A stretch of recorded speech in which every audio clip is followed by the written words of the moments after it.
previous video, an attempt was made to get my body flat to the floor and achieve what's called a middle split. I failed, but I have not failed this time. I have reduced the split and I'm using a technique that we use in jiu-jitsu called pinching an inch. I'm basically digging my fingers into the floor to achieve a better position. Now into the split with a side bend. I'm tilting to the side and I'm trying to get my right hand to touch my left foot and vice versa. This is not just offering a great stretch at my groins, hamstrings, but is also incorporating the upper body now, the lateral side of my body.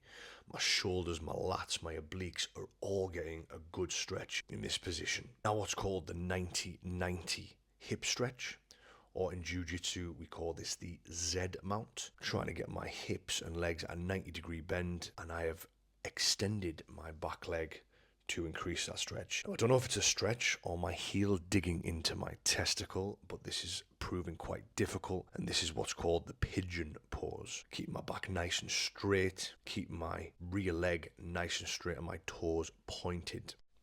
I'm going to repeat the same sequence on the opposite side. So the 90-90 hip stretch. I've got a rounded back there, and a rounded back is only acceptable on certain occasions, and that is one of them. Straight back into the pigeon pose, and look at the glutes. Look at the behind on the kid. And that, my friends, is developed through squatting and squatting alone.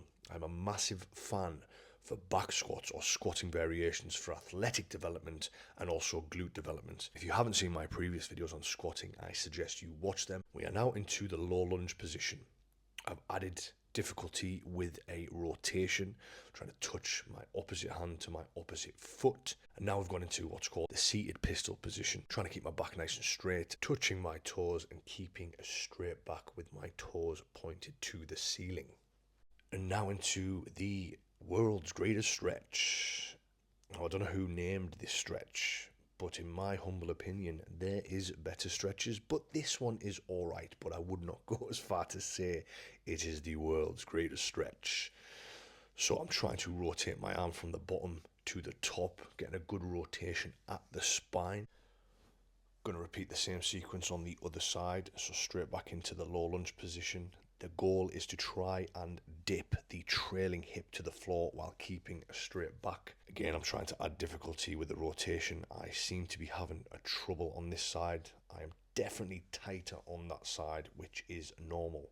Straight back into the seated pistol position.